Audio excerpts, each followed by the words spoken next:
Welcome to Talking in Stations, a podcast about EVE Online. I'm your host, Matterall, with Noraus. Good morning, everyone. And Elise Randolph. Hey, how's it going? Going great. All right, we didn't have much to talk about this week until something unexpected happened. We'll talk about the battle in Detroit, where Fraternity and Test squared off with some faction titans in just a minute. We'll also cover the CSM summit and talk about some of the products or fruit of that summit. And that is the dev blogs that have been rolling out one after another this last week. It's been an avalanche of changes that are coming to EVE Online. And it looks like it's all going to happen right before the world tour happens, where CCP will travel to different countries and have minor fan fests all over the world, or the Western world at least. Well, Western and Australia. So let's get started by introducing you to the guests today. We'll start with the CSM guest that we'll talk to you a little bit later. How's it going, Killer Bee? Hello. And we also have Sutonio with us. Hello. All right. And today, as a special guest, a rare appearance by the leader of Fraternity, and that is Noraus. Hi there. 大家好. Hi. Welcome. Welcome to Talking in Stations, Noraus. We met in Las Vegas. What a nice guy. Yeah. It was a nice chat. Yeah. You and Wind Spirits. It was great. Uh-huh. Well, cool. We know that the area that you are a part of down there in Detroit and Fatabalis is going to heat up soon, because right now you have what looks like a non-aggression pact with Test, and those are basically your rival and enemy, and that is going away in a few weeks. So we expect that whole area to heat up. And in the meantime, Russians have moved in and tried to start a new coalition to help Test, and I think it's pretty obvious they're helping Test. But why don't you tell us from your point of view, since you're Fraternity, the other side of this, what's going on there, and then we'll talk about the battle. Yeah, because a lot of people were asking about what will happen in the south after 9 p.m. Here's my anticipation a little. You must have been hearing rumors of everyone want Pion, Winterco, and that river good fights. Totally, I don't personally see a war like the other legacy or Russian CEOs have rage been over for the last weeks.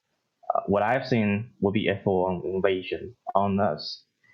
You have this new Soviet Union, because Wind Spirit will be proud that he finally witnesses what he wanted always, a mini Russian war versus China war, right?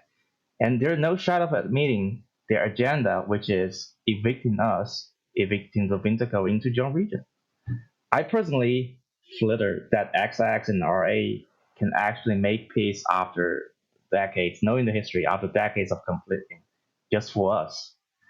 But then you have the 2,000 strong legacy army with their supercap fleet on my doorstep, claiming they're only here defending a potential Panther riot.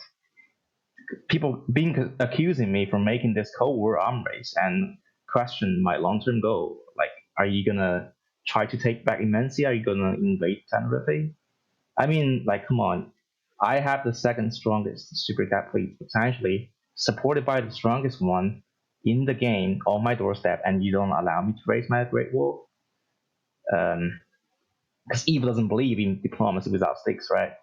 Or I would get wiped out over weeks pretty easily. So if there would be a war, it will be a total defensive one for us.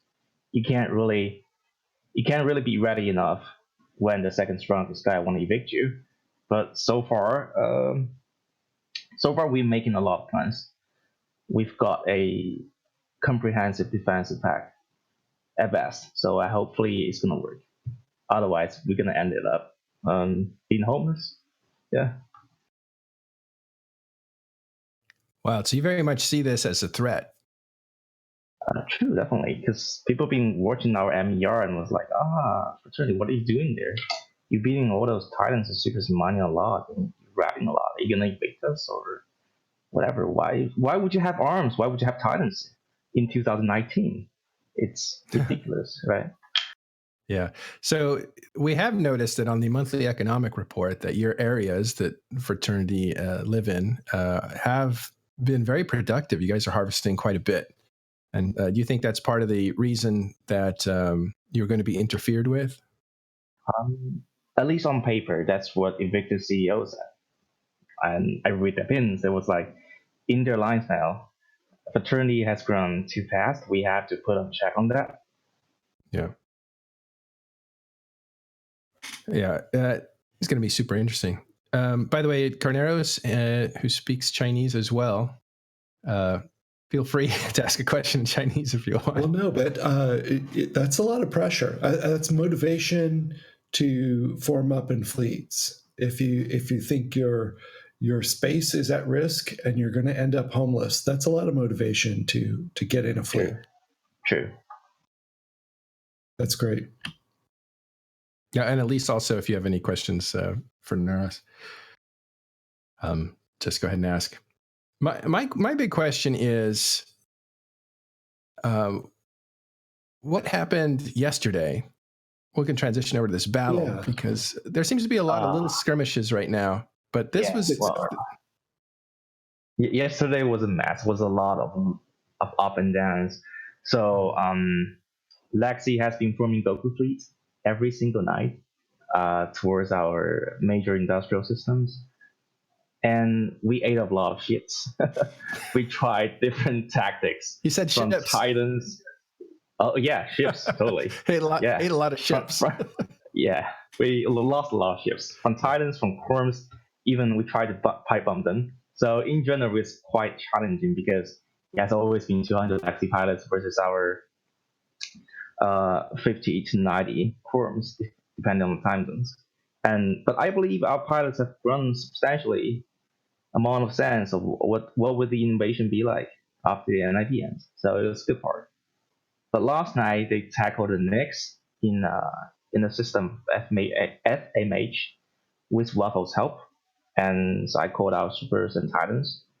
FMH was a pretty safe system if you look carefully from the north, and if you look carefully from the invasion from Tenerife. However, I got kind of greedy and put my own YOLO Ragnarok Loki in 77S8 on the 460p regional gate. I was trying to boast on them on their way out.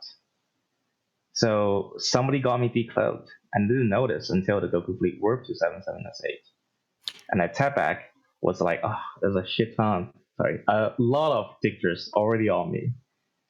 Then we start receiving task rage pins about caps and supers. I kind of realized I was screwed because, we are in no position. We have no chance winning a super cap blow. During the weekend on US time zone, there's no chance for that. Mm-hmm. And on top of that, I let the sign on Iran fleet. So my rack let the sign on Iran fleet. I wouldn't survive the PP volley anyway. You're controlling too many. I wouldn't survive, definitely. But it's a very unfortunate but unforgiving mistake. And a not so correct Erebus jumped in by accident before I die. So it seems like we're gonna feed 2 Titans and some Vaxes at the night. So we tried to stall bubble their supercap fleet from Immensia to 460p. It was not quite successful, but it did buy us some time. And in the end, it split the supercap fleet into 3 groups. But we couldn't hold the grid for a solid, I would say, 10 minutes until our Eagle fleet arrived on grid. It was a pain for a time. Believe me, just watching me feeding 50 Faxes and the Nervous without shooting back at all. Like we're basically just eating DDs and DPS from the Titans and Supers without shooting back. So, and they were freely to gate it back into 460p without any harassment. So we couldn't control grid. When we finally could, with all the helps from Black Legion and Pandemic Horde actually arrived later with Jackdaws. There was only 2 Titans left in that, 2 Tapi Titans left. Most of them are already in Tenerife, aligning to their borders safely. So it was that moment I I probably was the luckiest guy in the world maybe at the time. Somehow, when every Titan went through, only this Komodo left, and he pointed. We tried to get some more on the other side, but we fed 60-ish victors and a dozen of victors. Still couldn't hold them long enough on the other side before our Memphis goes. So yeah, it was really lucky. It could go so long. They left you a present, didn't they? Sort of, yeah. I would say that, yeah. Because let me interrupt for a second. I believe they were already posting on Reddit like what a victory it was. At least some of the stuff early on was, I don't know if it was coming from Test or from Waffles, but it was some stuff basically saying how you guys had been wiped again or something like that. Yeah. And then this happens. It did look like that. Well, this Komodo, he could have lived like if he didn't. I was very deceived, or he doomsdayed another round, maybe. Like if not all the stars were aligned and such, we would aid massive amount of morale. It's a massive hit. It will be a massive hit on morale, and we were kind of like lose 2 Titans 50 packs for nothing. Yeah. So this got lucky. So they jumped out, but they accidentally left a Komodo, which is worth about about five Titans, right? So if Titans go for about 50 billion, this Komodo is worth about 250 billion. Yeah, but it's just the first of its kind Faction Titan title, which is worth it. Yeah. 300 bill isn't really worth it. I mean, I would. That's the big deal. Big deal, true. But it's really lucky. I'm still shaking from that part. Tell me, what was it like when you noticed, hey, the Komodo's still here? I was like, oh, we could tackle the levy, and people told me that's actually a Komodo. I was like, okay, I'll take it. If you're looking at the screen, we have some video up of it actually getting doomsdays, and what's really cool is all the command comms are in Chinese. True. The command comms was a mess. The command comms completely mess like usual. It was all like Hectors go through and Dress jumping into different signals, and Supercat make sure you jump into the correct sign and all that. That's great because a lot of times, like maybe a more inexperienced group or a different group would be like, oh, there's a Komodo, it's definitely bait, right? Let's just go for the levy, and they just let the Komodo slip through their fingers. But that's awesome that you guys were able to nab that one and just caught them sleeping. Like Eve pilots, the whole thing about Eve is no one ever plays the game perfectly, right? Especially in a fleet fight. You just want to force the other guy to make more mistakes. And that's a pretty big mistake that you forced them to make. I mean, you said that you guys made a few by letting us sign on the wrong fleet and stuff, but Komodo with no implants, just chilling is a pretty massive mistake. So that's great. Yeah, I guess they didn't overthink it. That's I mean, pretty much. Task have showed their hands. We knew how many supers they formed, but they were, like I said, divided into 3 different groups. One was in the original gate, and the other part was in RU on the Keep Star, and the third one in 460 XX 4 Star. So they wouldn't have a chance to unite together. If they actually had a chance to unite together, they had more Titans than us. Totally. So I wouldn't take that fight if we don't have a Victor bubbling and all the segment in the field. I thought it was pretty impressive how many Titans you guys formed up. You've grown so quickly. It's insane. Oops. All right, I had to go. Super tackle. I had to go. Just another day. Another day in the life of Fraternity. All right, Noraus, thanks for joining us. Good luck. Thanks so much. Fly safe. Wait, one more thing. Is it blue or is it red? Is it yours or theirs? It's mine. Going to save it. Wish me luck. Bye. Good luck. All right. I hope you get another Komodo, dude. Yeah. Could be psychological ops, but Noraus has to leave us to defend his Titan that just got tackled. So it looks like, and I believe he was killed in UALX fight. He was killed in this last Komodo kill. and now he's trapped again just now. So this guy has an endless amount of Titans because this will be his third one that gets lost if it's lost. So he had to leave us to go and make sure that didn't happen. Wow. Oh, wow. Never a boring moment on Talking in Stations. But that whole thing is just hilarious. Like, so Waffles managed to catch like a Radix through a wormhole. Bat phone test for backup. They come in, and then just randomly this whole fight dovetails into losing a Komodo.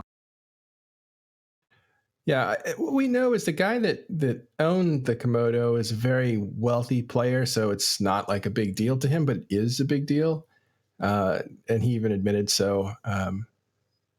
So it's still kind of like it well, actually, we have Killer B here, right? And I don't want to make much of the meme about like, hide those faction battleships. Hide those faction Titans.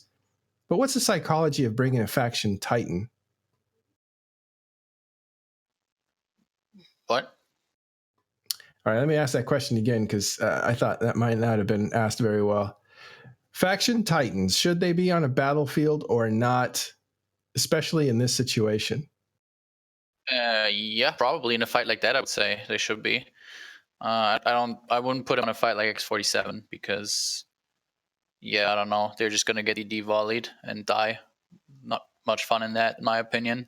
Especially since they don't really do much more than a regular Titan on a very large scale. But I don't actually know how many Titans were in grid this morning. Because I thought it was like 40 per side or 50 or something per side. I feel like that's kind of scale you could still use a faction Titan. I personally enjoy mine the most, just sort of dropping it and stuff. And I don't. So what I generally try to avoid, I feel really bad for that Goon Moloch, for example, that died during X47 because he goes out of his way to buy a Moloch and then he ends up dying on a save because he disconnected. And that's the way I do not want to go, which is why I avoid situations personally with mine where I can die to random stuff like disconnects or just getting DD'd by 200 Titans, at which point is also completely out of your control. I mean, everybody that owns a faction Titan is probably pretty aware of the fact that they're not worth their money. Like, they're not that much better to a regular Titan. The Komodo has a pretty insane tank, to be fair. If it does have to happen, if it runs all his tank, the Komodo might actually be worth it in terms of an FC Titan, because if you really bling tank it, it has like 300 million EHP or something, and that's actually ridiculous. And I don't think anyone would waste I don't know, probably takes like 200 Doomsdays or whatever to kill that. That's probably not worth it. So maybe as an FC faction Titan, the Komodo might actually be worth, but the Moloch and the Bus don't have like that much more EHP to their regular versions. It's like my bank has like 56 million EHP. I think the regular Bus has like 40 or something.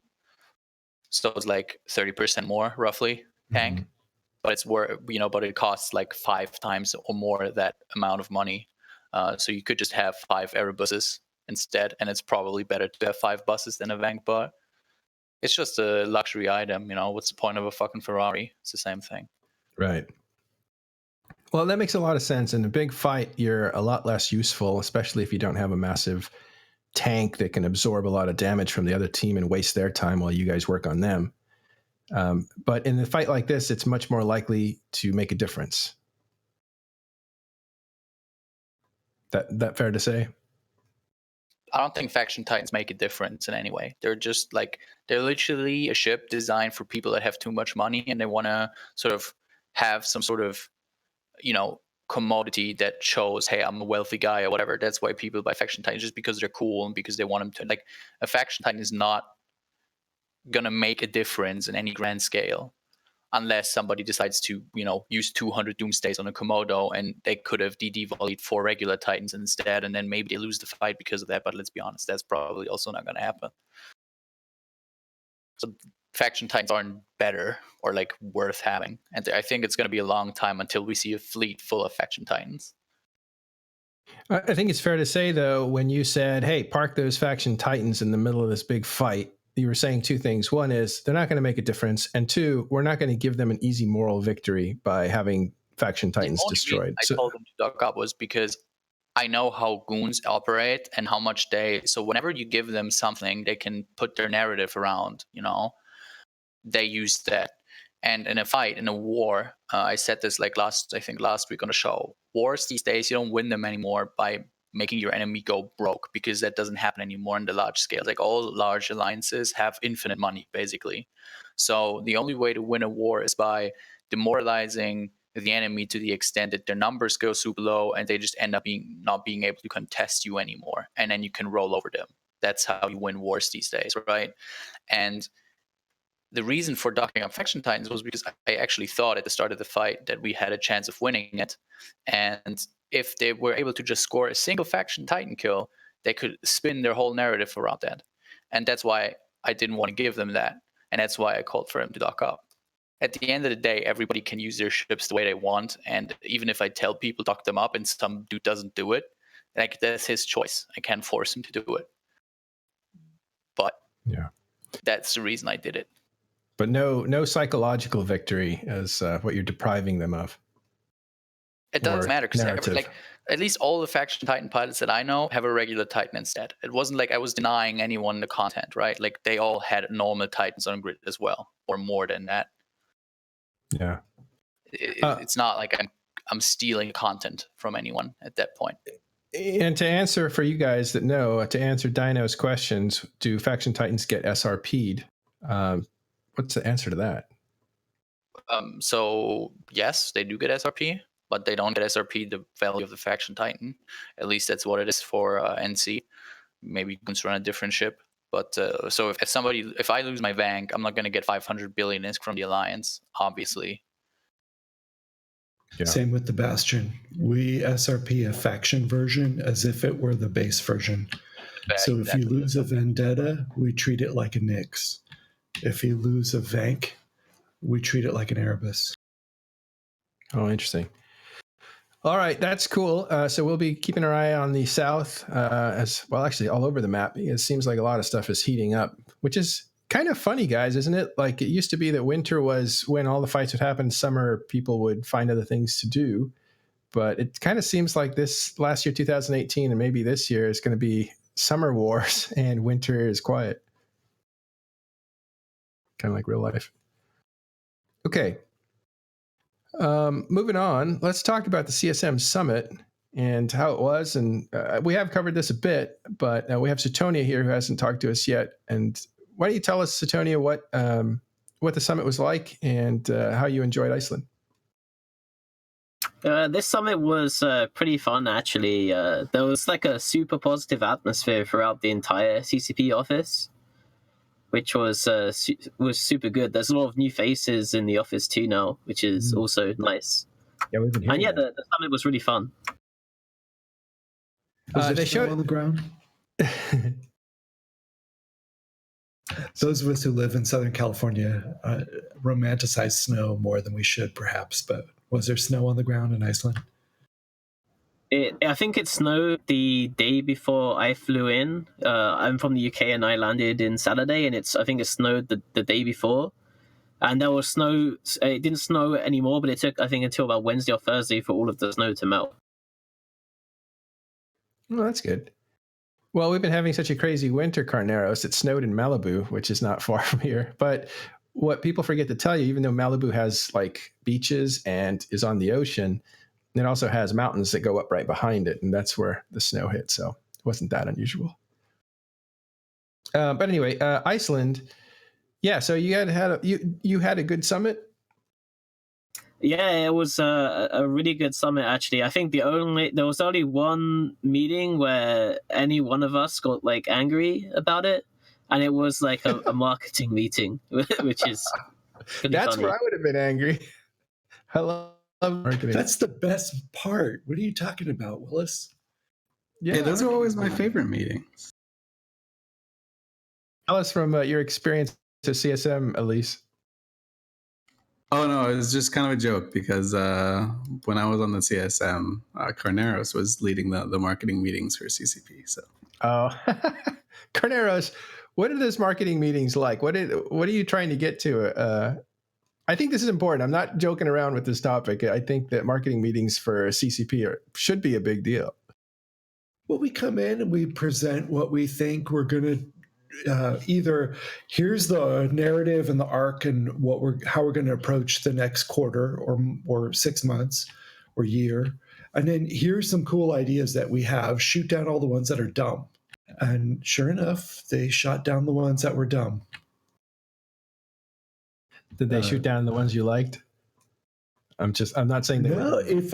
If I think about it now, with the benefit of years of hindsight, I'm glad we didn't do the dumb ones. Thanks, Elise. I wish I could take more credit, but yeah, they were always pretty interesting and pretty fun. Of course, when I was on the CSM, which is like years and years and years ago, I'm an old man now, not like these young kids. A lot of it was dealing with walking at stations, Dust, like the Dust tie-in, and like the 10-year anniversary type things. Like there was a little 10-year box and those type of things, and the mystery codes. Oh, the mystery codes. Did those finally get some more life? I think they got a little more life.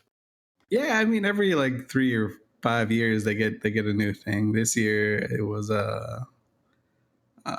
like some Concord skin or something. I don't remember. I didn't know it existed until someone told me it was a mystery code type thing. Well, they certainly didn't live up to what they were supposed to be, but we'll leave that in the garbage bin of history. As far as like the marketing meeting, I guess that's the only one that got heated, you're saying, Sutonio? Oh, it was actually more of a website thing rather than marketing itself. Okay. But yeah, that was the only one where I think anyone was really upset about any kind of response from CCP. Pretty much like CCP, we were almost always in agreement with each other, like on any other topic, really. That's amazing. That's a really, really, really good sign. I'm really glad to hear that. We should invite CCP Orca on the show. Since she's running the marketing stuff now. Yes, and we failed to get her on the one show where we had the new executive producers, essentially, because they've split that into 3, and we had 2 of the 3. But we'll get Orca on sometime soon. So what came out of the summit? I guess you can't tell us till the minutes come out, and even then you can't tell us. I imagine there's going to be a lot of announcements coming up in this world tour that CCP is about to do. I think it's pretty obvious what we talked about. I can't go into specifics, obviously, because of the NDA, but capital ships were talked about a lot. The economy was talked about a lot, and hopefully there'll be some changes coming soon for those issues. And I guess one thing that we can talk about, though, that we did spend quite a bit of time talking about this summit and in the previous summit and like the lead up to this summit, is the war deck changes. Yeah, so this is, I imagine what we know now is the stuff they presented to you. Yeah, this is pretty where they gave us an early proposal, sort of early January, and we sort of talked about it since the previous summit too, and we kind of went back and forth. Now I'm actually really happy they were able to get in the neutral logistics changes, because a lot of people are really happy about that. I'm not totally happy about them, and I'll tell you why. Here's how it affects the Bastion. If Goonswarm declares war on Pandemic Horde, and the Bastion declares war on Pandemic Horde, and we go up to have a fight together in HiSec, we can't be in a mixed fleet. We have to be in 2 separate fleets. Our Logis, the Bastion Logi can't repair a Goonswarm pilot, or a Goonswarm Logi can't repair a Bastion pilot. They can't cap chain with each other because they're considered separate wars, and Concord says, no, it doesn't matter, and Concords you. You just can't share like that. When it was neutral, you could tell everyone to set their stuff to blue, and you could be in the same group and you would go flashy yellow, but you wouldn't go flashy red. Anyway, there was at least some workaround you could do, but now we have to coordinate separate fleets and separate war decks and separate everything. We can't play together. Generally, in an MMO that's supposed to be social, you want to be able to play together, but whatever. Yeah, I can see it as being kind of an issue for larger groups that want to play together. Although I think Killer B was saying that like goons have actually goons and Horde like don't even use Logi anymore. They just shoot each other with Feroxes now. Well, it's also a huge problem with smaller groups too, right? Because and I don't know if this is I haven't like studied the new war deck changes, but the way it exists now on TQ is if I'm like a 20-man alliance and I get war decked by a 100-man alliance, and then my friends in a 50-man alliance become allies in the war. Right now, they can't rep me because they're still, like Carnero said, they're considered different wars. So if they rep me, they would go suspect. And in the new mechanics, they would just get concorded. So like even for smaller groups, and it does happen in practice quite a bit, where like smaller groups do use the like the assist features and stuff like that. It's not just for it's not just for the guys trying to get all the kills in Jita. Hopefully, at some point they'll get farther along. I mean, a lot of these changes look really good to me. Hopefully, they'll be able to tune out those problems as they go. Yeah, I mean, those are just like little niche pieces of noise. But my favorite thing of the entire like of the dev blogs, and I don't know how this came up internally or anything, so maybe Sutonia can give some light. But it was the war deck cost formula. There's just this super complex logarithmic thing, and then they just change it to 100. I just love that. That was my favorite thing. That was the most Eve thing ever. Yeah, totally.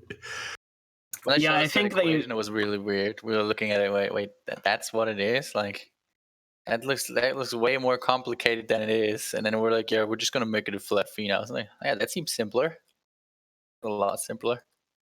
I actually thought it was kind of a joke when they brought out that giant formula for how much. No, that's what we call a CCP grayscale special. He does similar things like that when it comes to balancing. He was a super like incredibly mathematically talented guy. So that thing is probably way more efficient, but it's also like really hard if you're not a math guy to know what the cost is going to be. So that was grayscale. He's no longer with CCP, but I always wondered about that guy because he seemed very, very popular among players, at least to talk about. Yeah, that's. I'm pretty sure. I mean, I could be wrong, but the last time they touched the war deck thing was kind of in my day, so I'm pretty sure that's when it was. Yeah. Well, how about that? Because they had a whole.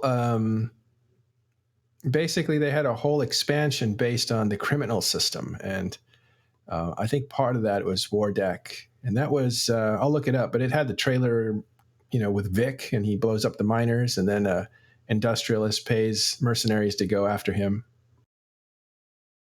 Yeah, it was Crime Watch is what it was. So maybe that wasn't actually war deck mechanics. Do you remember if it got affected back then? No idea. Crime Watch was kind of relatively new. That's how they because before the system determining if you're able to get shot or not in high sec or even anywhere was a super convoluted mess that would lag out the server. So I had to completely redo how aggression worked and flags worked in Eve. I wonder if it was different. I figured they were the same thing, but I'll check on the dates on that. But that was a while ago. Yeah, let's see. Yeah, it's been a long time coming since wars needed to be iterated on. So I'm really glad, as Sutonia and the CSM have been literally every CSM person I've talked to has been this wasn't just an okay summit or a good summit. This was a great summit. It seemed like CCP knew exactly what we were wanting to talk about. They had a smart they had ideas based on what we thought the problems would be, and So it just seemed really, really good. And I don't know if it's because the CSM went into it with like really low expectations, but I don't think so. It just seems No. everyone's like just really positive and happy. I think it's been that way the last two, maybe. The first one, I think, was a lot of damage repairing that went on. At least that's what I've heard from CSM members. Let me be clear. Retribution was December 2012. That wasn't with the War Deck mechanics. That was Crime Watch. I don't know if they actually touched each other or had any relationship with each other, but those are two different mechanics. Crime Watch is basically what happens to you when you commit a crime inside of Empire space. And what they're working on now is changes to war declarations, which allow you not to be subject to Crime Watch, and how much that'll cost and how you go about doing it. So this new thing that's going to happen in stages, and we've already seen one stage that happened in December. We have one that's happening next month, and we have the major changes which are happening in May. Is it May? Yeah, it is May. The major changes, you guys want to talk about like what that looks like and how that's going to help? Well, so the main change mostly is that you're now going to need to declare war from a structure in HiSec if you want to declare war on someone. In the past, a lot of these war deck griefer corps, they normally operate on the basis that they have no actual assets that you can attack at all. And a lot of the frustration from if you ever engage with these groups is that they use a lot of logistics as part of why that neutral logistics change was in there, and they will just like camp the Jitter 4/4 undock with like 3 Guardian alts and an insta-locking Loki or something. The second you bring anything that's remotely able to kill them, they just de-aggress and dock. And there's no way as a corp that you have as a defender to be able to get yourself out of the war. And even like, for example, I could just make a one-man alt corp and I could deck every alliance in the Imperium, and they have no way of ever getting me in space at all, which is kind of ridiculous. So with this structure change, hopefully it would also like it gives a clear path to get out of the war too. Like one of the reasons why I think people just quit playing other games when they're at war, because there's no way to end it. If I want to keep someone war decked for an entire year, as long as I have 10 billion ISK in my corp wallet, I can do it very easily. Whereas like now there's a clear path to end the war. You can hire mercenaries. If you're a smaller industrial corp, you can bring in your allied friends to kill the structure, and there's at least some risk on the table for the war deckers now, which I think is really good. Yeah.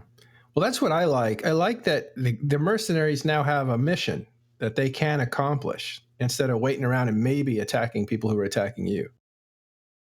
Yeah, before like hiring mercenaries in HiSec is basically pointless unless it's for like killing structures nowadays, because like if you kill like hiring mercenaries to camp some war deckers into Jitter 4/4 doesn't really accomplish much.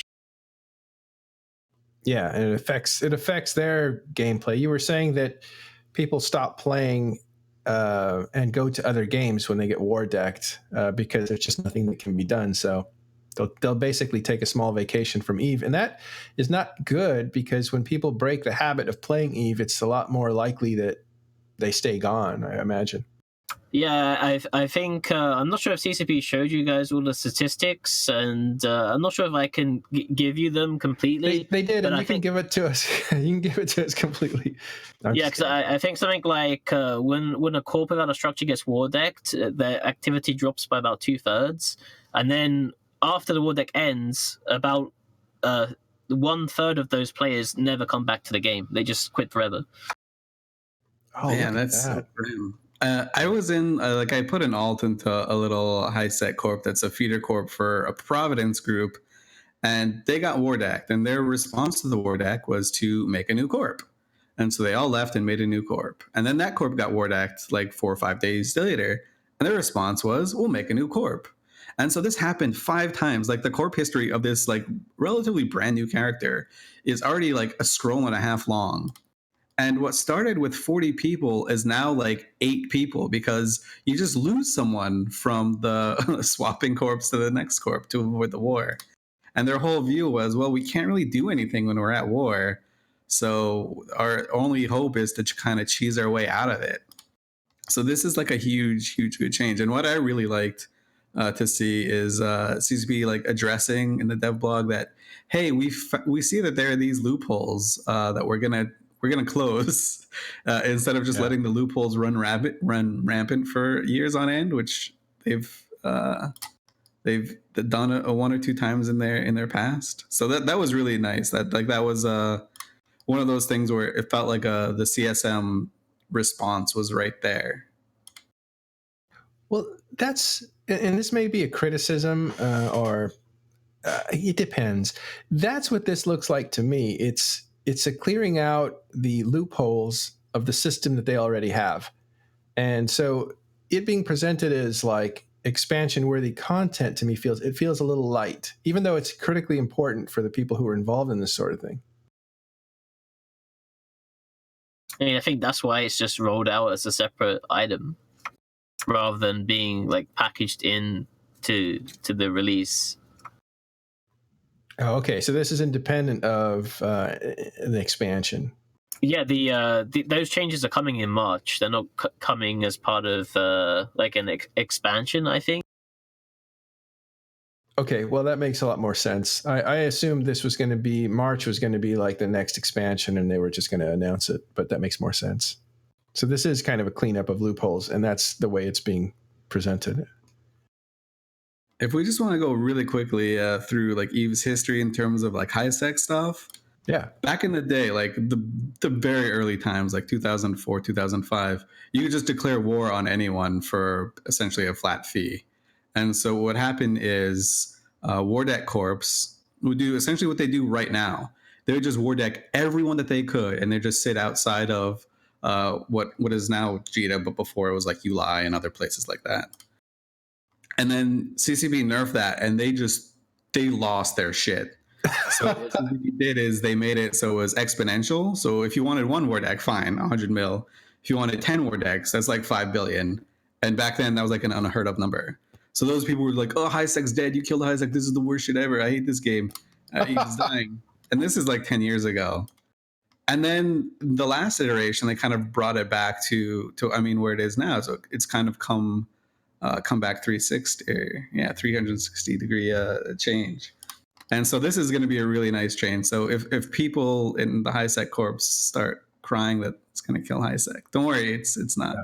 We've seen it before. You're not impressing us. Yeah, it's like the literal exact same mechanics, more or less. So, well, here's what I think they missed an opportunity, and I could be wrong. I'm a bit of a dreamer in this respect, but why not decouple it completely from Crime Watch, where declaring war has, like I say, a majesty to it. Corporations declaring war on corporations seems like something that is around the corner in real life. So in the deep future, it makes a lot of sense. But I think it gets tripped up with this whole, like, we're basically buying permission to kill you in safe zones. And I think they should have just completely decoupled it and also extended declaring war into nullsec and put some kind of features or charges or whatever, so that when corporations go to war in deep space, that there's some mechanic there. Like war should be across the board. I mean, not just the high sec thing. Eve groups do declare war on each other. They just do it by like wildly posting on Reddit. Like they just don't have an in-game mechanic, or they wildly post in locals. So like they go to war. I really like these high sec changes. You cannot take other people's sovereignty without them. Like it has you kind of thing. Instead of this, we're just having fun, oops, did we break your sov? Sorry about that. We'll just take it. I think it's fun because it gives the players the mechanics to like announce their war however they want. Like, do they want to have like a test style, like we're here for your space type thing, or do they want to do like more initiative? Oh, we're just here for fun, and if you accidentally die in the process, whoops! Like I don't know, it just gives like a different sort of character to each of the different alliances in nullsec, and that makes it more fun for me. But I'm also a man who loves to post, so I'm quite biased. Yeah. All right, Sutonia. Sorry, I guess I roboted there, and I get the feeling there's some kind of CCP sensor when I get on the soapbox that I start to robot, and nobody can hear me. Okay, so war declaration changed, and what have you been hearing from people, Killaby and Sutonia? Has anybody been talking about war decks? I I think don't really talk to the Wadek community at all. Not really my bread and butter. So I don't know. Mm-hmm. Most people seem to concern. Oh, sorry, go Sutonia. I was saying, like, most people I've talked to are positive. Like, a lot of the complaints about it seem to be what, like, Kanea's brought up about with big groups and guys not being able to work with their allies together. But for the most part, I think most people are positive with the package altogether. The only group that I've seen, like, have, like, actual legitimate complaints from are the sort of the smaller roleplay communities, because they used to, like, declare war on each other for roleplay purposes. And now doing that, like, removes remote rep in higher sec and things like that. So it's a lot harder for them to support each other and, like, have these, like, like, roleplay wars with each other. Well, and that's why I think it should be decoupled. Like, it should also make like a buy license to kill people in safe zones and completely separate that from war deck mechanics. Call one names and then call the other one works. I think one of the nifty things, and this is like a trend that's starting to happen that I'm starting to see again in Eve, is when people talk about like the mechanics, kind of like we're on now, there's like an air of cautious optimism that's been missing for probably 5 years, where they're like, oh, this mechanic, here's a fault in this whole war deck change, but I've got faith that CCP will fix it and iterate on it when they like recognize it as a fault, rather than CCP are terrible, inept, and don't play the game, which is how it's been for, it feels like, about 5 years. And a lot of that has to go down to with how the community and the developers interact. And a huge part of that is actually the CSM. So like, shout out to the CSM guys. It's one of those thankless jobs where people don't realize that it has any effect whatsoever, and people either think it's like some useless popularity contest or just nothing, when in actuality it plays like a huge role in the relationship between the players and the developers. And like, when that relationship was stressed, the game flat out felt worse. Like I'm not gonna pull any punches here. Like, when that relationship was strained between the players and the developers, the game just felt kind of crappy and going in like weird sideways directions. But now it feels like there's this air of positivity between the two groups, which is really, really nice to see, and hopefully it just keeps going. It's an improvement from last November when the transaction happened. I'd like to point out that we've made it this far into the show, and no one has mentioned a certain Korean company. That's progress. Oh, the new owners of CCP. Oh, I didn't say their name. Okay. I didn't say So we're, the vibe in the community is a little bit up. Now, if we just add on to it a nice roadmap vision a la CCP goal style, I think it will take another little notch up, and it will be good for us. Yeah, I mean, people think it's ridiculous, but and especially when I bring this up to people, especially like on the Eve subreddit or whatever, like, you guys have to be like a little bit positive and not doom and gloom about literally everything that comes out, because the relationship between the developers and the community is what makes Eve kind of unique. Like, who cares that it's a spaceship MMO? Like, play any other game and you'll never run across a developer like going onto a podcast or talking to anyone else or even engaging with the community. Those are all like community reps and stuff. But that relationship is pretty much the best way to make sure Eve is the most fun as it can be. We could have like a little PSA swipe over that so everyone knows. A little, yeah. No, I think it's great. We've talked about the CSM when it was, a lot of people thought it was insignificant. We've talked about the CSM when people thought it was actually destructive, and very divisive. And now we're talking about the CSM when it's actually productive. And lo and behold, it has nothing to do with people's tribes, because we have people. It's been destructive and constructive when it's had people from nullsec on, from all kind of nullsec groups. The one time where it was really, I think, where the server was really being, the identity of the server was at risk, was when Carneros was at CCP. I guess that would have been CSM 5. And you had what seemed to be like a beauty contest, like popular players would run for CSM, and nullsec kind of stayed out of it. And if I'm not mistaken, they made a decision, or they didn't stop a decision that was made by CCP to change the jump gates or jump bridges networks in nullsec. And so nullsec got really upset at that and basically said, we're going to take over the CSM thing so that we can defend nullsec. And ever since then, it seems like nullsec has taken an active hand in controlling parts of the agenda through. By the person that visibly was Matani, Goon Swarm, and so people took a huge amount of resistance towards that. That was later. It turns into a whole part of meta drama that happened in EVE Online, with Matani basically resigning and then being asked not to run again, and then surrogates of Goon Swarm like Scion arrived, and it just it eventually took like different turns, becomes a whole drama. Yeah, around the CSM 5, the CSM actually got, as an institution, got like a lot of power within CCP. They became a stakeholder for one of the groups. And so at that point, I think people started taking it a little bit more seriously, because before, CSM 1 was literally just a bunch of dudes that CCP like handpicked, more or less.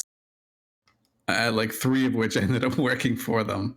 And then after that, the CSM was just kind of like, who can get the most votes? Because it was literally just who got the most first place votes, and that was it. And that changed around CSM 5. I mean, it was still the votes thing, but CSM started to get a little bit more powerful, I guess, or at least more esteemed in the eyes of the community around CSM 5. CSM 6 is where the Matani ran and won. And that's kind of when the CSM started to kind of feel like it had a little bit more swagger. Partially is because Matani is a great spokesman for himself. So he definitely made it seem like every change, or he actually made it known that every time the CSM did something good, the community was aware of it. And that was pretty huge. I was on the CSM then, and the Matani, for all the flack he gets, he was an amazing CSM. He literally put the health of the game over the health of Goon Swarm, which people didn't believe would happen. And then he gave a really bad speech at FanFest and got banned for like 3 days, which removed him from CSM 7. It should be said, in a setting where bad speeches are expected. That was exactly. Yeah, that was supposed to be what it was. It just happened to go over a little bit too far.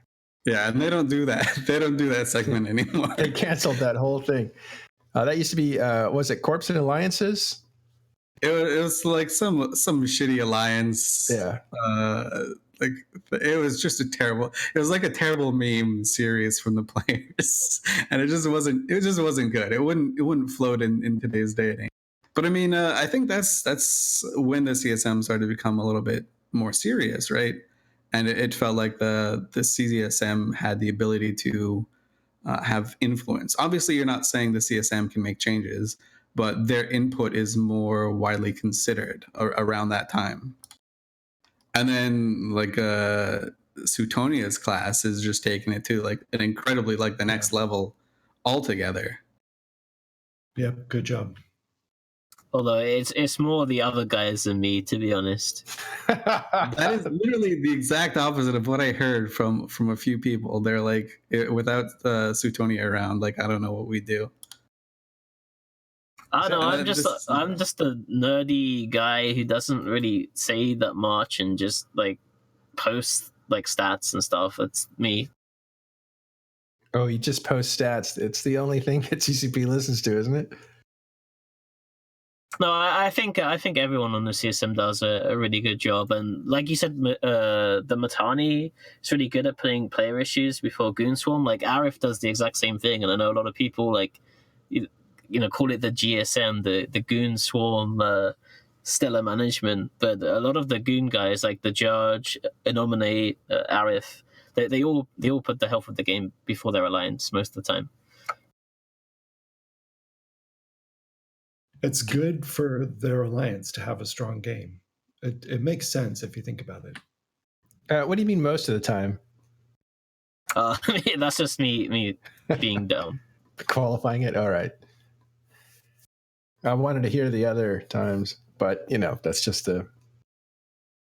well, anyway, so there you go. War deck mechanics, CSM, other things that were discussed.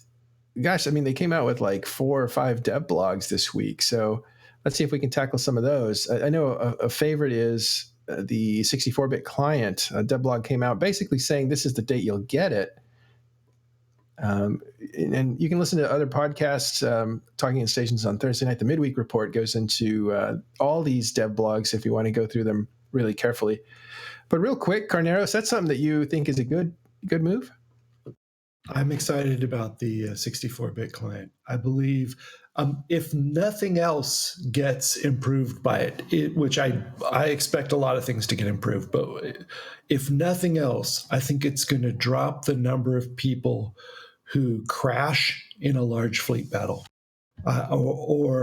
And I think it's going to also reduce some of the sensitivity for people whose clients crash when there are a lot of people on grid and a special effect is going off, such as a keep star blowing up or some kind of visual that they're sensitive to. I think that just having a little bit more access to memory will just be like oxygen, and the patient will be allowed to breathe a little bit better. That's my not super scientific assessment. Killer B, if you're still there, that's a big deal, right? These disconnects were a big pain for players like you. Well, not necessarily me. I actually am one of the few that I usually get around without any disconnects. But in larger fights, they can be a big issue. Although the 64-bit client isn't going to do anything about disconnects. It'll just help with the crashes, which is something that as a player, you don't really. That's what I meant. The only thing that you see is you're not in the game anymore, right? So very very few players can actually differentiate between what is a crash and what is a disconnect. And a lot of these people going offline in bigger fights are as well crashes, not disconnects. And for those, I think it's going to be a big deal. Yeah. Oh, that's a really good distinction. I actually wouldn't have made that. So sometimes when the client just disappears, that's the problem with the client. Yeah. And when the server, when you lose control, your client is still on, but you can't seem to control anything, and everything's dead. You've been disconnected from the server. So there's two different things. It also says like you'll actually get a notification when you disconnect that says something like socket closed or whatever. Like. And a crash is just your client going, like you said, it just disappears. All right. Well, a 64-bit client. Oh, go ahead. I was just going to say, like, to summarize it, I think it's going to be a very good thing for the game, especially for the larger battles. And so, what time frame do we give it before people are like, we need a 128-bit client because it needs to be bored. Like we're gonna remove like a gap or like an artificial skill cap or numbers cap a gap. I cannot speak cap And then now that we have this, like the new technology, we're gonna like rush to try and break it by shoving like 10,000 people into a fight instead of 7,000 or something like that. Yeah, there was a theory that McLeod was talking about on Discord the other day, that if you create an opening, it will get filled. So if you create room to, if you create room to complain, it will get filled. But all right, so that's the 64-bit client also brings some new functionality with ray tracing, which I think is being able to reflect image, which might make Eve a little prettier for people, and especially in the days now where people have 4 and 5K monitors. Eve is a pretty good looking game. I was thinking about this, Elise. If you were to look at 2008, let's go 2006, 2007 Eve, would people still be playing it as much? Like, is it a psychological game or is it a visual game? I don't know. It's one of those things where it depends wildly, depending on who you ask. And so for me, I would play Eve if it looked like just blocks in space. Right? Like I don't really care how good it looks. Like pure potato obviously mode. the visually stunning thing is really pretty to look at, and it's like it's a nice screensaver and stuff. But it could just be Excel in a block and like some red lines, and I'd still play it. But there are people who will only play the game based on like, or who play the game. They don't do anything like cool or anything with nullsec, or what I deem cool. They don't want to build sandcastles. They just want to fly around, relax, look how cool the game looks. Like they're just sci-fi fans. And there's like a huge number of these people. They probably outnumber me like 3 to 1. Just the number of people that just like to play Eve based on the aesthetics and the whole sci-fi theme. Yeah, those are the ones that don't ask, does Eve have sound? They're the explorers, the ones that might be playing solo or with a few people, and they're experiencing the immersion. Go ahead, Carnero, sorry.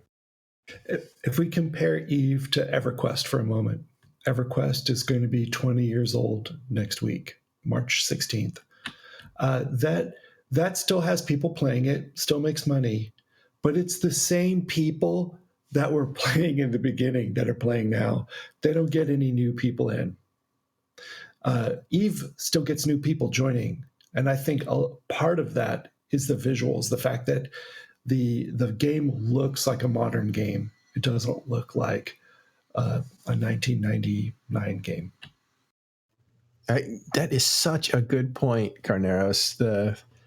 Wouldn't have thought of that, but that's incredibly insightful. By the way, didn't you have something to do with EverQuest? Oh, I was a producer on it for a few years. Yes, but I thought you did something. So it was. That's such a great point. Like it kind of stunned me. Of course, recruitment and new players are coming because this still looks like a relevant game. If it didn't look like a new game, it would probably lose a lot of its new person appeal. And it's like cutting edge too. It's not just like it's just following the trend of space games. In terms of visuals, it definitely like sets the trends. I remember when a long time ago, where the character creator came out. I think it was actually Black Desert Online. Oddly enough, just stole it. Just stole basically. Well, it seemed to have just stole it. They just copied it more or less and added a few different cosmetic items. But it's definitely like an incredibly visually stunning game. So Black Desert Online stole stuff from Eve. And then they had to pay the iron price later on. Yeah. So the company steal from each other all the time. Look at how many games have stolen Plex. It was a brilliant idea. Brilliant.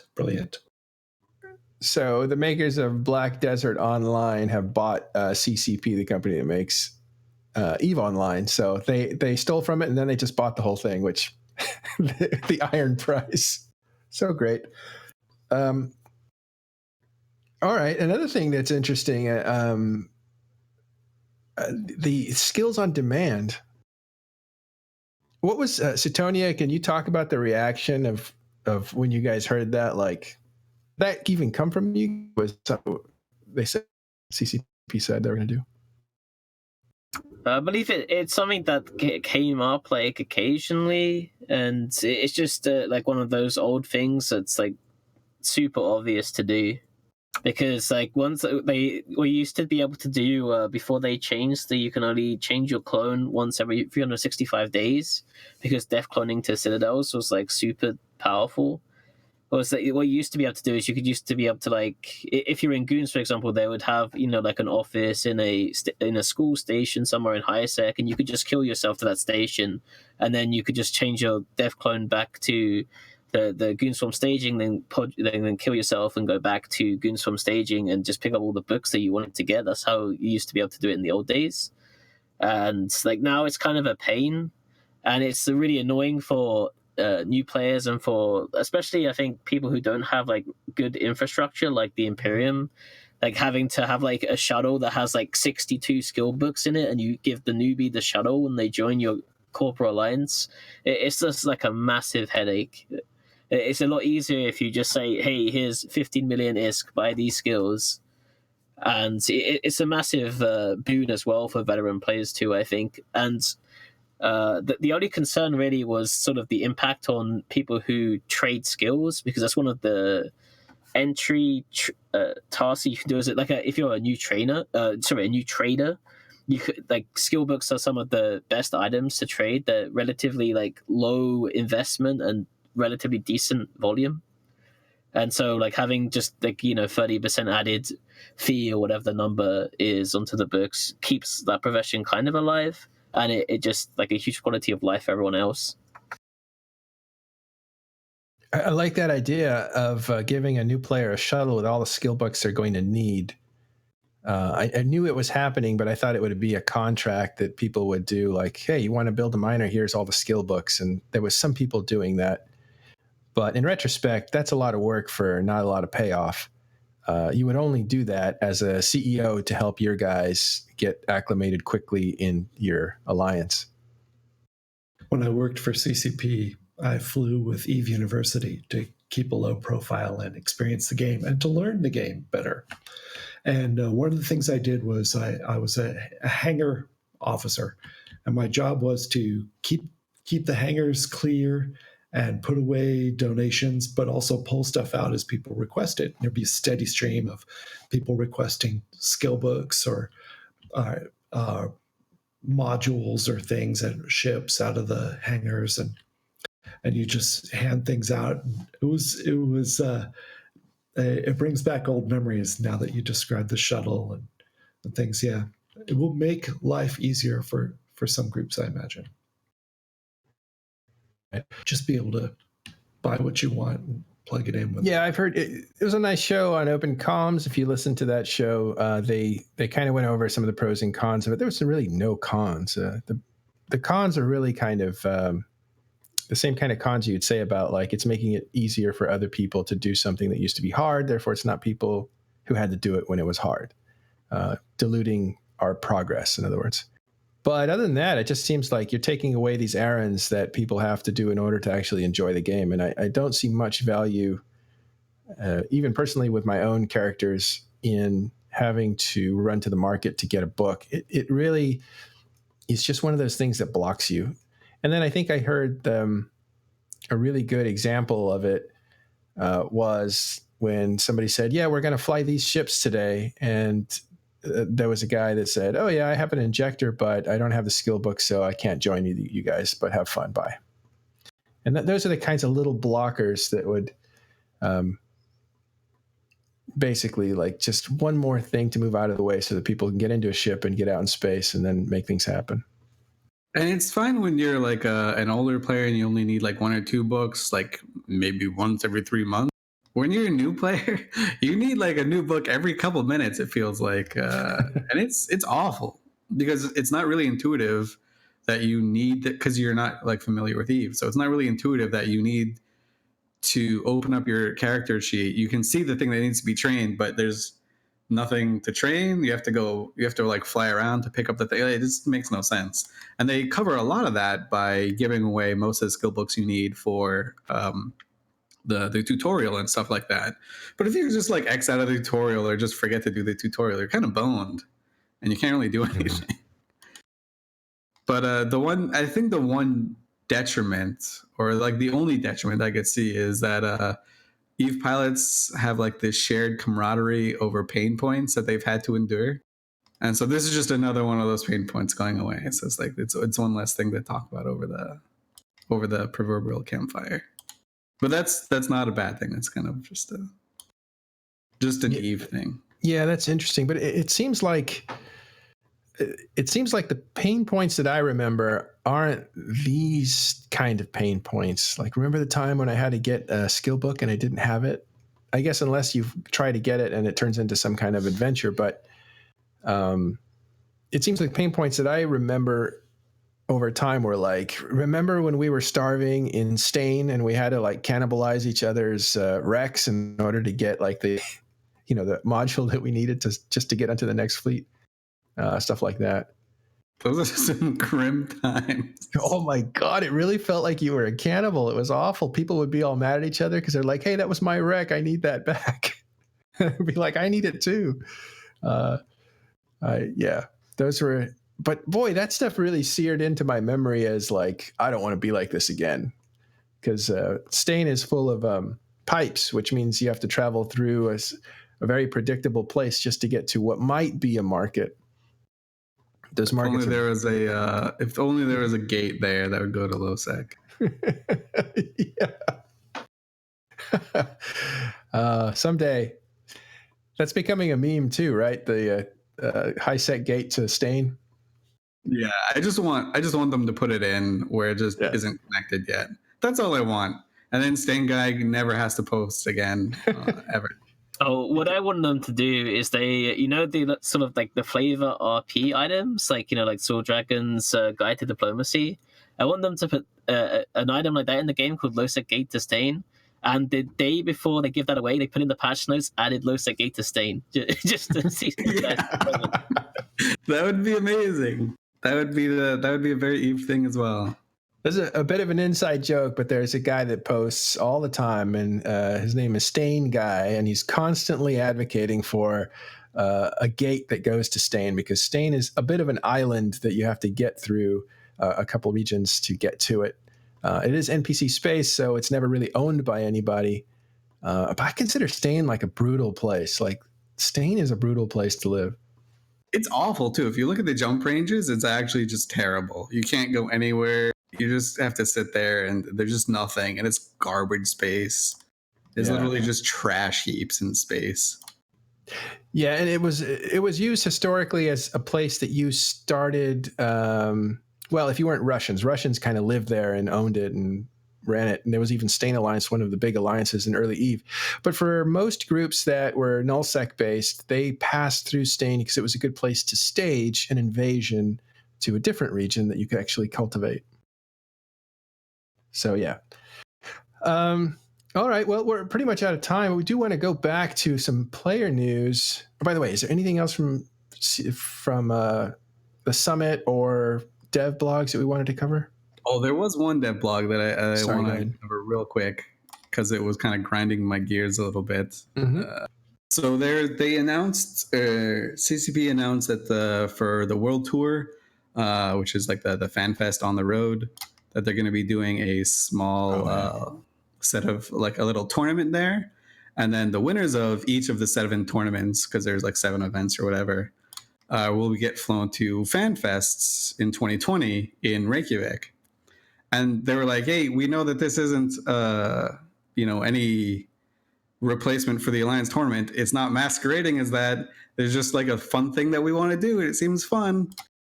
And like nobody really cared except for like 5 people. And of course I talked to those 5 people. So that's the life I live. And they were like, oh, this is so dumb. They're removing the Alliance horn for this. AT died for this, blah, blah, blah, blah, blah. And it's like, yo, if you've never been to a fan fest before, the community team puts this on and they literally do it every single time. It's just barely broadcast. No one really knows about it until you get there. And there's just these goofy, like break the ice type competitions, right? It's not meant to be like show off how good you are. It's, hey, find someone that you might not have flown with in real life before and sit down next to them. It's kind of weird. It's a weird way to experience EVE Online, and it's a good way to like break the ice at these social conventions where you don't really have anything else to talk about besides Eve. So here, this is a good, fun way to do it. Go have fun with these weird, like wonky setups. It's by no means meant to be competitive. It never was. And I hope it never will be, because most people are usually not in a good state of mind to fly really well. Yeah, they're usually hung over and drooped over a keyboard or drunk. But it's a neat little thing, and it's and people were complaining about the timing of it, and it's like the Amsterdam, which is like the first official one, happens in 3 weeks. So you kind of have to, the timing is literally just for that. And if you do go to the events, you should definitely take part in the PvP competitions. They're fun. Especially 10 or 11 o'clock in the morning when you can't really be drinking, Respectfully, yeah. Yeah. That's what I got second place in one of them, and the prize for coming in second place was 100 beers for everyone on the team, which they don't do anymore for obvious reasons, because we then had to. It was a 5-man team, so we had to walk around with 500 beers. Jeez.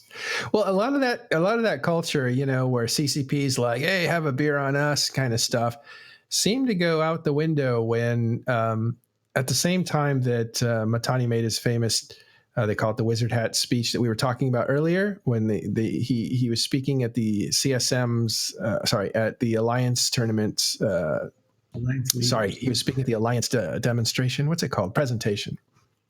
Well, anyway, that went all wrong for him, and that ended up putting shockwaves through the game. And CCP basically said, "Yeah, it's time for us to grow up." And it seems like a lot of that really rambunctious drunk culture that CCP used to be a part of, they kind of backed out of it. I mean, a little bit. I think last year or the year before, someone from, no, it was 2 years ago, I think, and someone from NC Dot, there was like this system where you could buy Plex for beer at FanFest or something. Oh. And someone from NC Dot bought like a pallet of beer using Plex and delivered it to FanFest for everyone. And then there's this this great picture of CCP Falcon sitting on what is a throne of Gull. Gult. And it was at the bottom of the stairs as you came down Harpa. It was just this big pile of Gult. And you would just go, it was amazing. Yeah, that was an NC Dot. Used to be more of a, it was NC Dot. There was more of a drinking culture, though, in the old days. Before they moved to the current building, CCP was in a different building over on Klapperstiger. And across the street was a bar. And the CCP office had a set of keys to the bar across the street. And whenever they needed to have some meeting space, they would go across. That's sorry for the podcast group, but yeah, they could go across the street if they needed to for medicinal or other purposes, and it was things were different back then. Gradually over time, they've had to become slightly more respectable. On the other hand, the first year I was there, they gave all the employees a Christmas present at Christmas, and I was mortified when I saw what it was. Because it was a little USB charged handheld consumer electronics device that would just video something and dump it straight on social media. And I thought, are you kidding me? Do you see what goes on in this office? And you want to give everyone a video camera? I'm not sure the attorneys know about this. This is a dumb idea. But I kept my mouth shut and just took one. Lawsuits waiting to happen. By the way, that pallet of beer, I believe, cost $20,000, real money, to buy that much beer for people at FanFest. All of the Nordic countries are fairly expensive for alcohol. There's a lot of tax, and they don't just waive the tax because it's a nice donation from an NC Dot guy. No. Yeah. He's like, I'll buy everybody a beer at FanFest, and it ended up costing $20,000. Not a big problem to this guy, apparently. So, so that was interesting. He was from Smell, I think. Okay. I wanted to turn back to, is there anything else with with the stuff that's coming out. I will say it is starting to become a news heavy from CCP few weeks, because they're going to start announcing even more stuff that's coming. I'm sure there'll be announcements saved for the events. The first one, I believe, is Eve Amsterdam in like 3 weeks. Is that right? Yeah, it's at the end of March, I think. Yeah, so look for a lot of stuff happening then. And you also have tickets going on sale for Eve Vegas. I believe that's 6 months from now is when Eve Vegas happens. Am I right about that? It's around 6 months. Yeah, it's in like middle of October-ish, right? Yeah, so I think tickets are going on sale. Tickets are going on sale pretty soon, I believe. And they So moved check venues, right? They moved to the Is it Flamingo. Flamingo? Yeah. Yeah. Is that official yet? Did they officially move to Flamingo? Oh, I don't know. I assume it was. I read it somewhere.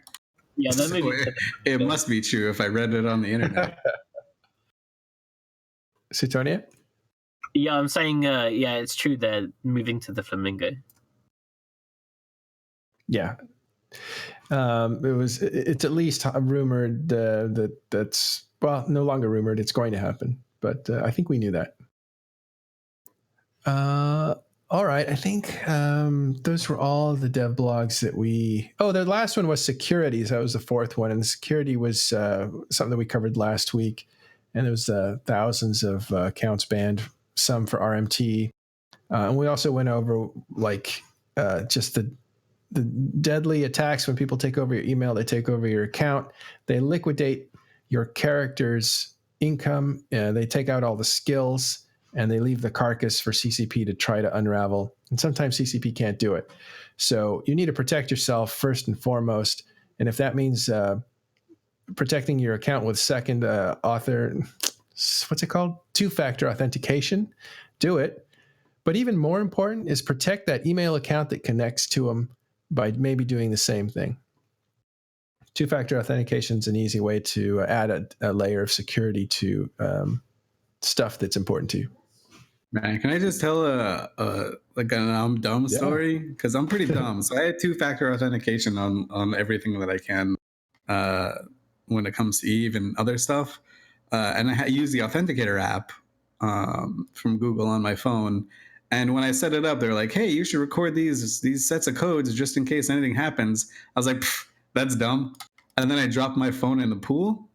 And then I couldn't log into any of my Eve clients for quite a long time until I was able to recover like parts of that phone after it got fixed from the pool. So when you do that, make sure to record the codes that it says to record the codes of, because otherwise you might be screwed. Well, I think that's why. Yeah. Wow. What a nightmare. I had a nightmare too, where my Google Authenticator just lost like 2 or 3 of my accounts. Luckily, they weren't heavily used, but I couldn't prove that I was the owner because I didn't have access to it. So I switched over to Authy, which is what Fuzzy Steve is saying too. And that's AUTHY, goes on your phone, and that holds your authenticators in the cloud so that if your phone drops into a pool, you can access Authy from a different place, a different phone and different computer. Yeah, Authy is actually amazing. It's what I use now, and you can access it from your computer as well if you want. Yeah, with the Google thing, that took me 3 or 4 days to because I had the password to the account, I could basically show them that it was my account, show CCP it was my account, and they were able to untangle it. But it took like 3 or 4 days, and this was in the middle of Christmas when every day counted for you logging in. So yeah, so I would use Authy. I recommend it, and keep yourself protected and keep your email protected too. And don't go near the pool. Yeah, just stay inside on your computer and don't leave. That's the best way. Just never leave your house. Keep the coffee a little to the side, etc. Yeah. All right. I was going to. Oh, go ahead. I just remembered spilling coffee all over my keyboard in the middle of a show once, talking in stations. You didn't notice. But yeah, no, keep going. You did? Wow. What's next, Wes? Wild. All right, just a couple program notes. I was going to go back to Killer B, and he's had to leave for dinner, but I wanted to point out that initiatives kills have been calculated. I think it was a guy on Reddit, and it looks like initiative's not having a very good time of it right now. They're losing more than they're winning. You mean the new deployment they're doing? Yes. They're on a deployment somewhere. Sorry about that. I wasn't clear about that. So the initiative's on deployments up in northern Lone Trek, which is on the border of Tribute. So basically, initiative is on the border with their enemy, NC Dot and Pandemic Legion, and Horde, I think, is helping out as well. So you would expect there to be a lot of conflict there, and there is, but initiative isn't getting the best of it right now because they're losing Oracles as many as they're killing, something like that. This is not my work, but if you look on Reddit, there's a thread there that calculates like how the campaign is going so far. And this is interesting in this respect. The initiative is not making a lot of headway in the north. Test wasn't able to make a lot of headway in the north. Could the north actually be fortified enough to like resist these powers when they do not have the support of the Imperium behind them? I mean, I think it all comes down to the scope of what type thing you want to do. So when Tappy came over, they were like, "Yo, we're gonna mess some stuff up. This is a big deployment. This is where we like show ourselves," type thing. And obviously, like when that happens, people are gonna rally against you like really hard. The initiative was just like, "Hey, we're gonna hang out and do fun stuff and probably catch some Oracles," and that's more or less what they've been doing. I've been on a few fleets where they made some questionable calls that I think they're gonna like change pace on. Mm-hmm. One was I think 2 nights ago where they were reinforcing a jump bridge, and they just really wanted to get a bomb off, right? Like so they were just throwing Lokis or throwing units away, hoping they could bait out a bomb runoff.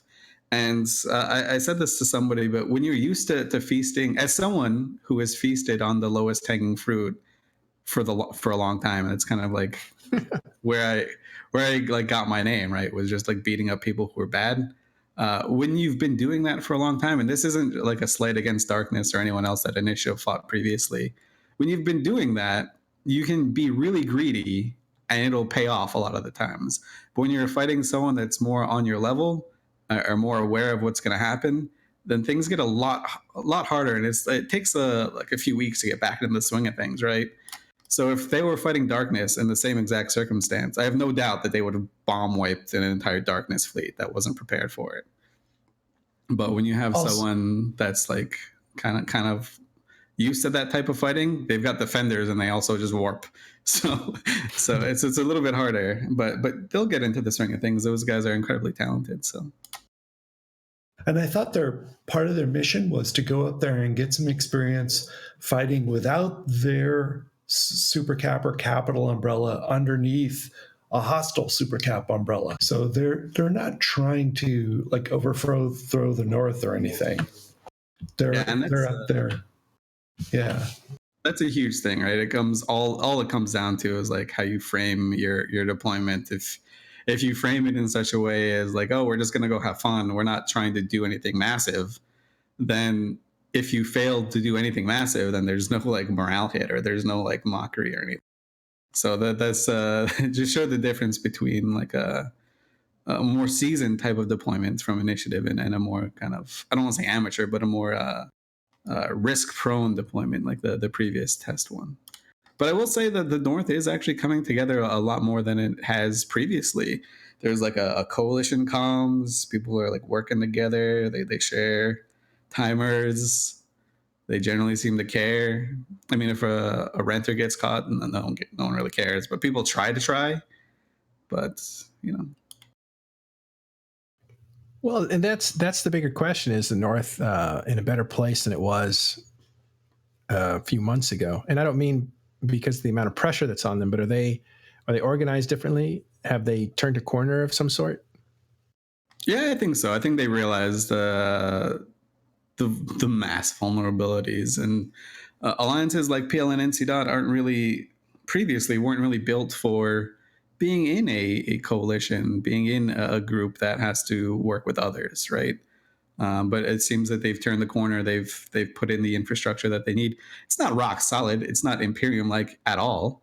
But it's enough to get the job done. And I think Initiative just want to catch some oracles and frag some dudes and probably catch some supers. And they will.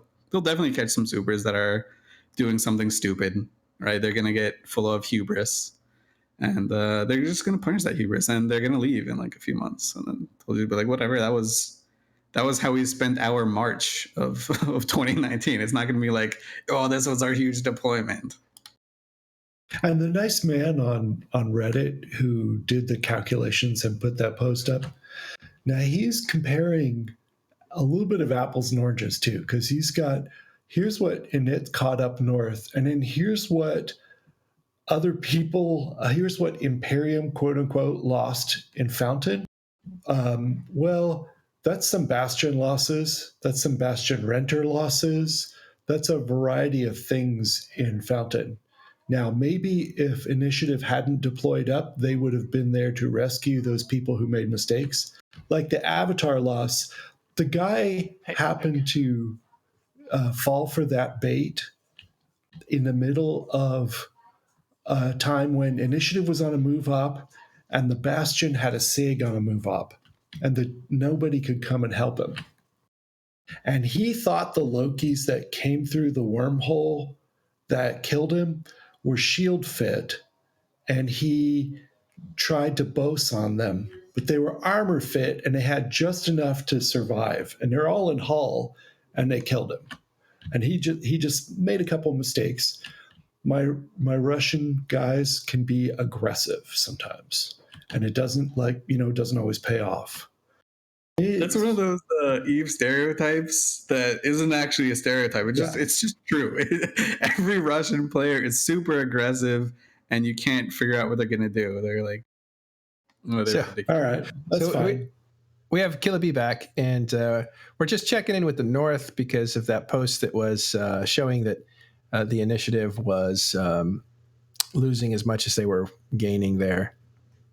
And we were wondering if the North had kind of taken a turn of some sort. Have they reorganized themselves? Has anything psychologically changed that have made them resistant to test in the beginning and now Initiative as well? So first of all, I think the Reddit post is a bit. I don't like it. I don't like trying to compare these kind of numbers, even though right now it looks pretty good for us. But nobody cares. Like, that's the thing. It's good. Like, I understand whoever posted that probably did it to demoralize the init line members or whatever. But it doesn't really mean anything. Cuff 8 hells. Yeah, but those aren't ours.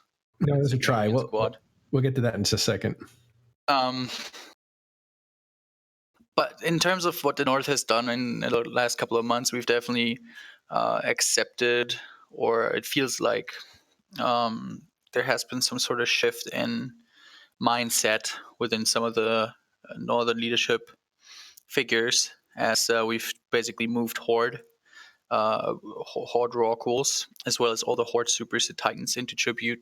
And we've sort of set up a combined super cap staging in which now PL, NC, and Horde are all staging all their super carriers. And we are also all, mining all in the same region now. Instead of having Horde mine, there's still parts of Horde mining in Geminate.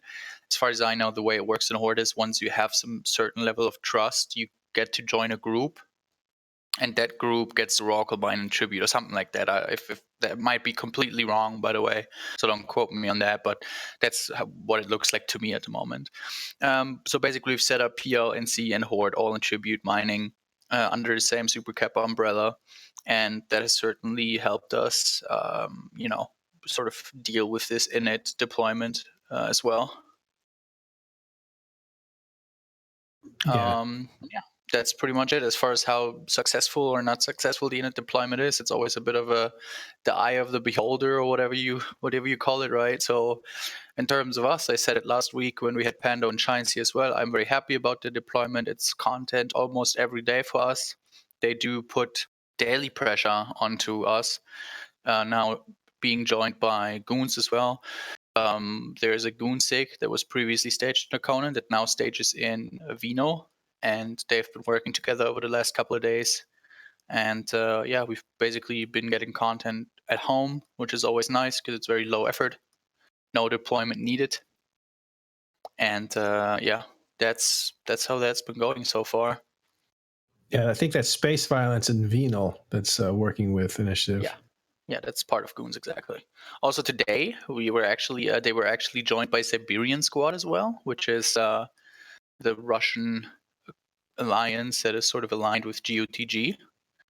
And they were actually just right before the show, basically, they were attacking some of the Horde Rorquals in tribute together. We fought them off pretty effectively. Are you saying that Siberians, they're working with GOTG or they're working with Space Violence? They're part of, so GOTG, Siberian Squad is part of Dead Coalition or whatever you want to call it. The whole basically, they're part of that group.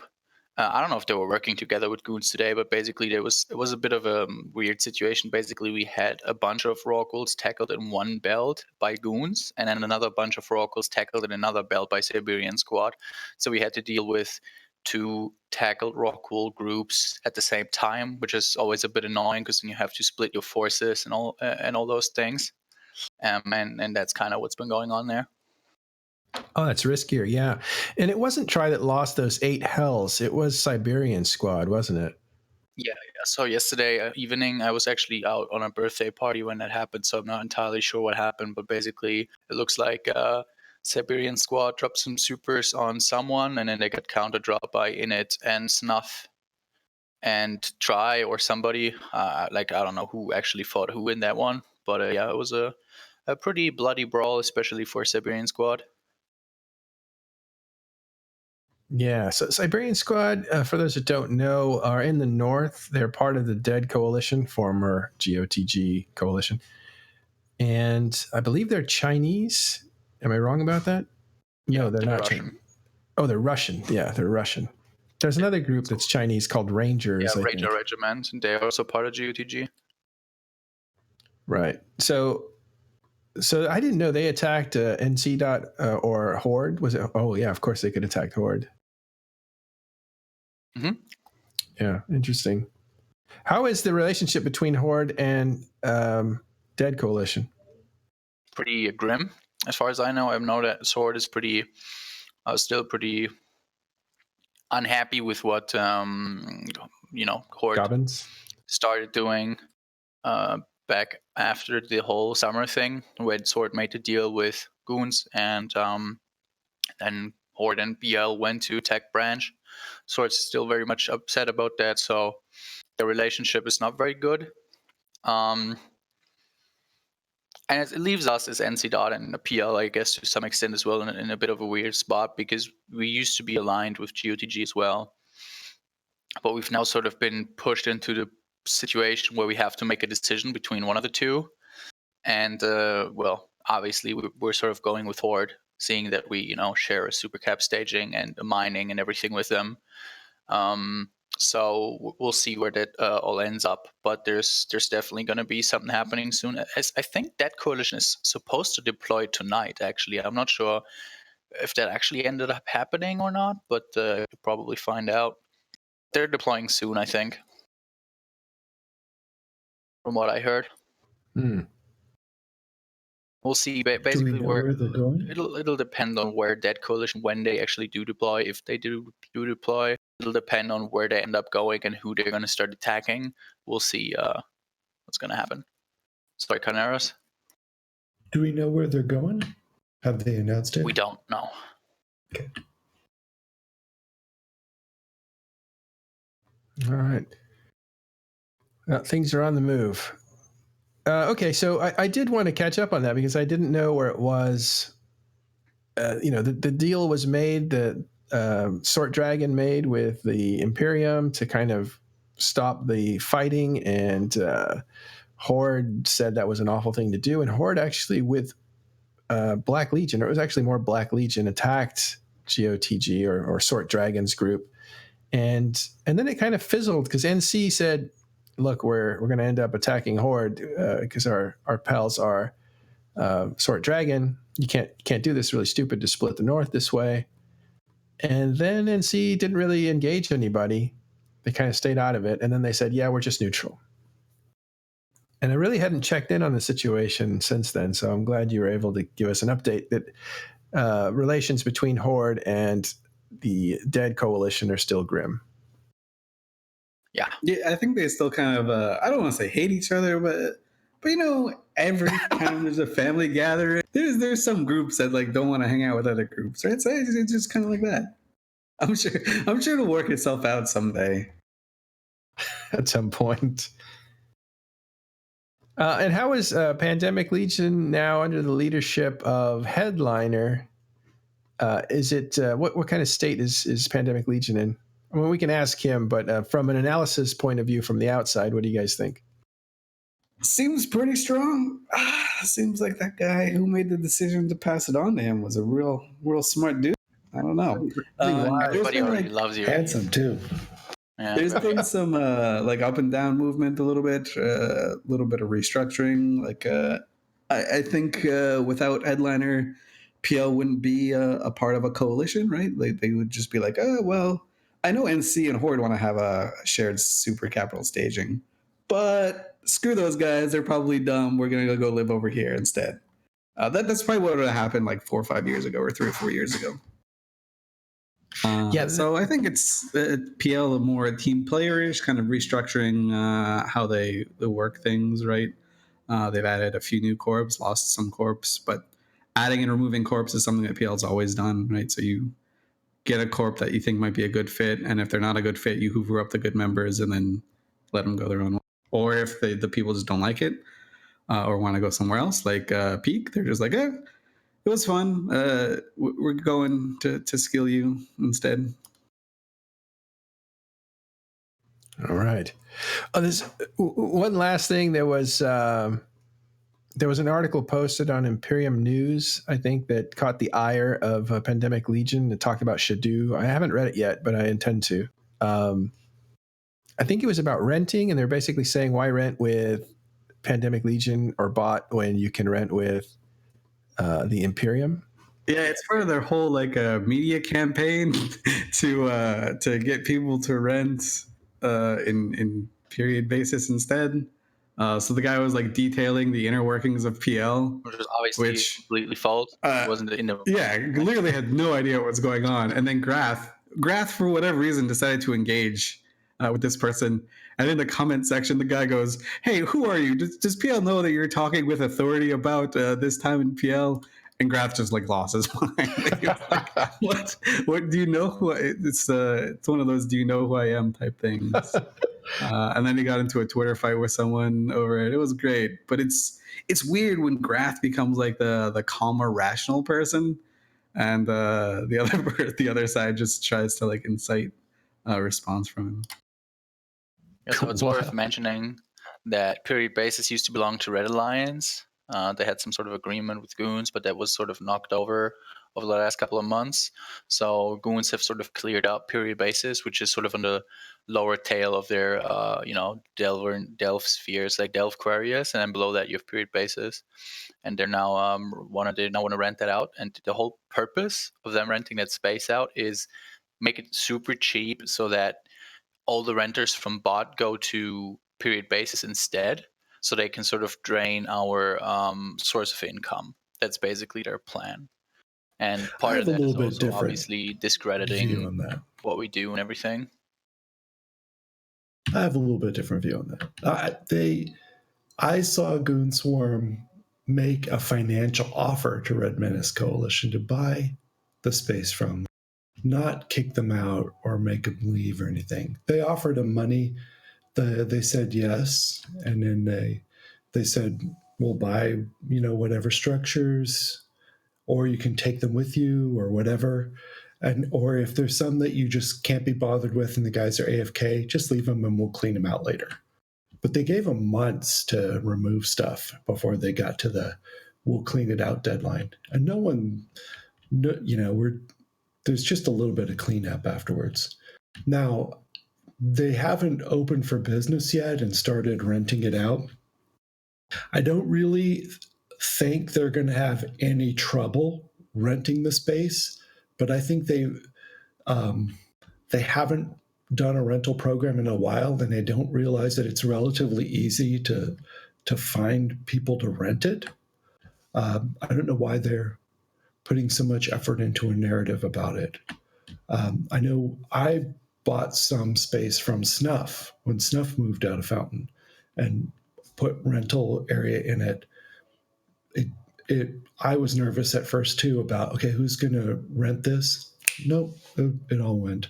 Oh, you have renters. I didn't know that. Yeah, I have a little rental thing going on. It gives me, champagne money for cold weekends. You can compare misery stories with Lady Scarlet at the next meetup. Yeah, but or ask her for advice because she knows that. She's been doing it for years. But it's not. I think it will rent fairly quickly. But everyone's having fun with the narrative. We'll see what they're going to do. I'm watching too, obviously. Yeah. The Imperium loves to have a narrative, right? So it's whether it's the low sec Viceroy program or like the white noise or RMT is here to destroy Eve type things. Like they don't always land, but I mean you gotta give it a good amount of shots, and you'll get one to stick every once in a while. So that article, if you care to read it, it's on Imperium News, Imperium.news, and it is the path to dominance from Pandemic Legion, about Pandemic Legion. It's made by a group of writers. It's part of the labs projects that they had at Imperium News going. So it's multiple writers trying to write a story. With no sources, I should. Probably with. They didn't reach out for any sources. It's not that they didn't have any; just they didn't reach out for any, which is fine. Like when I make a post, I don't ask if it's right, but I also. but you usually know it is. but just put that little. Sorry. One of the things that's hard about, and this comes from experience, writing about EVE Online is you want to write about it. You may have the talent to be a good writer, but you just don't know the backstory or the inside information. You only know what everybody else has written. And the only way to get new information or clarity of a situation is to contact the actual people involved, the decision makers, and ask them and hope that they have enough self-interest or respect for you to tell you the truth, as opposed to just telling you either a complete lie or something that is part of a narrative, or not telling you key details that you need to know. So being a writer for EVE Online is very difficult, especially if you don't have good relationships with sources. So yeah, the not shocking spoiler alert is that EVE players are dicks and they're gonna lie to you just no matter what, just because it's funnier that way.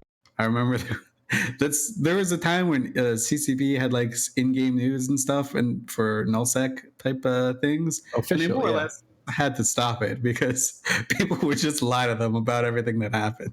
That was pretty cool. Initially, they would talk about like a corporation was disbanding, and it would talk about the corp history, and it was really cool. And then that went off the rails, like everything else. So. Okay, so that brings me to the end of the show, but some program notes that we want to tell you.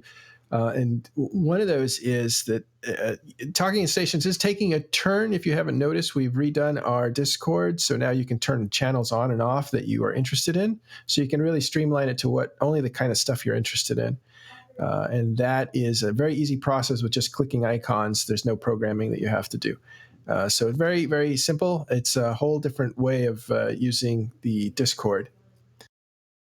We've also added a new feature that when we are streaming, you will see us in the top right area. We're in a separate group, and it says live streaming. So you will see anything that when Talking in Stations is live, you'll see at the top right that we are live.